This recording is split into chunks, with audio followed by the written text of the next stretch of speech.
2019 Triumph Speed Twin 1200. This is the first one in the country that was sales registered and sold to Mr. Paul Stainbacher, who's rocking out his fancy backpack today. That's his Triumph Care package that has all of his goodies and all of his paperwork in it for today. And I know he's excited to give it the first start, besides in our video, but the one outside. We can start it and drive down the street, ain't that right? Yeah. Proud to be the first one in the country, huh? Absolutely. That's awesome. Thanks to NateFrontline.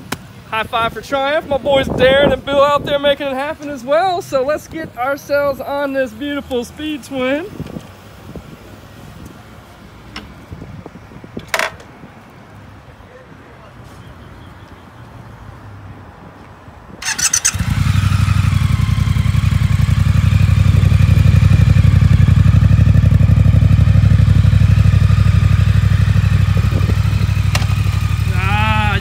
First gear, Paul's ready to go. All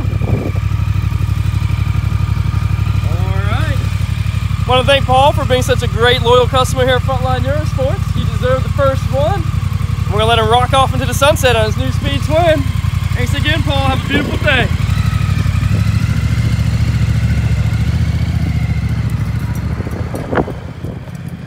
I bet you Paul's going to come and do a little blast by here, hopefully.